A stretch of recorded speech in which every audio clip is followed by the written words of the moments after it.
Recentemente, com a proposta do presidente venezuelano Nicolás Maduro de criar um novo estado ali para o seu país, utilizando-se desta área de terra que hoje é pertencente à Guiana, uma tensão já antiga entre os dois países voltou a se acirrar. A disputa sobre a região de Essequibo envolve principalmente Venezuela e Guiana, e remonta lá ao século XIX, e eu digo principalmente pois esses dois países possuem seus aliados diplomáticos que podem vir a se envolver em um possível conflito. Além do que, lá na época do início da disputa territorial, outros países já estiveram envolvidos nessa briga também.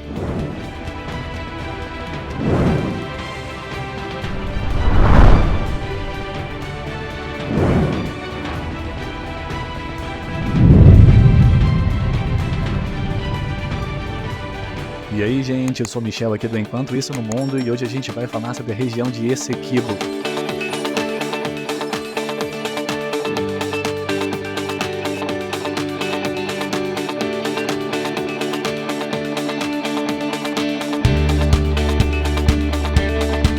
Essa controvérsia territorial se concentra na soberania sobre uma extensa área de terra rica em recursos naturais localizada ao longo da fronteira entre esses dois países aqui da América do Sul. E é uma área bem extensa mesmo, viu? Mais ou menos com 159 mil quilômetros de extensão. E levando em consideração que a Guiana tem mais ou menos 211 mil quilômetros quadrados de tamanho, essa região equivale a mais ou menos 2/3 do que é a Guiana hoje. Pensa aí, no seu vizinho querendo pegar 2/3 da sua casa.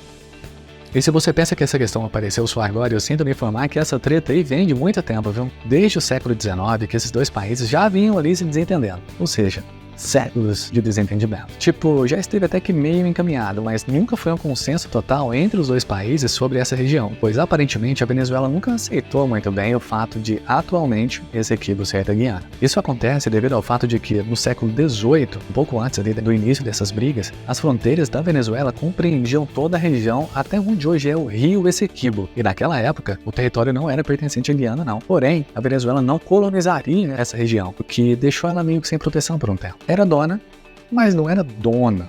E lá em 1814, chega a Grã-Bretanha. Ela havia ficado com a posse dos territórios que eram das colônias holandesas e nessa época, ela meio que delimitou novas fronteiras para sua nova colônia, abrangindo uma parte da região de Essequibo como pertencentes a ela mesma.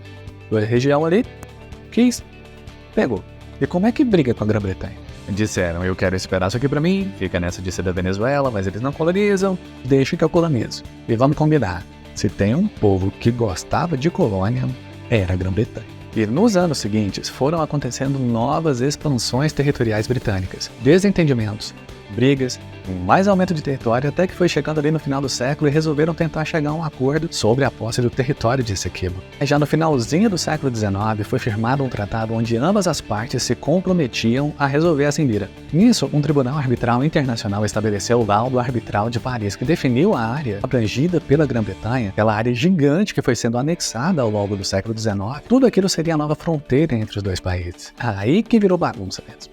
Quem ganha fala que tá certo. Quem perde fala que tá errado e a briga tá assim até hoje. A Venezuela, desde o início, contestou a decisão do Laudo Arbitral de Paris, alegando que foi uma imposição injusta e que grande parte de Essequibo deveria pertencer à própria Venezuela, pois, segundo eles, desde o início, aquela região, mesmo não sendo colonizada, já os pertencia. Ao longo das décadas seguintes, desde o início do século XX, as tensões territoriais persistiram. Houveram várias situações de tensão diplomática entre os dois países até que chegamos em dezembro de 2023. O plebiscito venezuelano, que apoia a criação do novo estado de Essequibo como território pertencente a eles, gerou ainda mais tensão entre os dois países. Além desse plebiscito, o presidente Maduro também determinou que a empresa petrolífera estatal PDVSA cria uma divisão voltada a explorar petróleo, gás e outros minerais ali na região de Essequibo. Então, sabendo disso, além da questão nacionalista, a descoberta de petróleo na área pode ser um grande motivador para a decisão de anexar o território de Essequibo à Venezuela. Outro fator que pode ser levantado é que, em momentos de instabilidade política, a questão de Essequibo muitas vezes foi reacendida como uma questão nacionalista para o governo venezuelano. E, para acabar de complicar ainda mais, já tá pouco, né? A ExxonMobil, uma empresa que descobriu o bloco de petróleo na costa da Guiana e atualmente explora o local,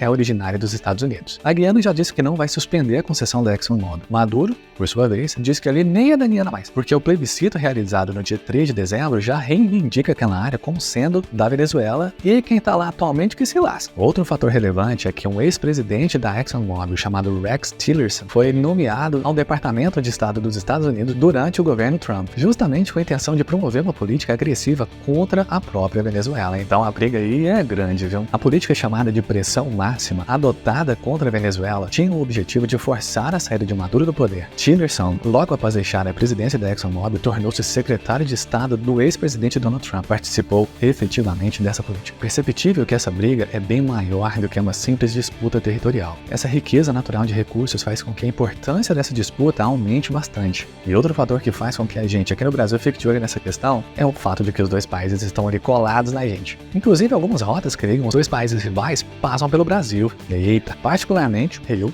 não desejo nenhum tipo de conflito entre os dois países. Até porque eu sou reservista.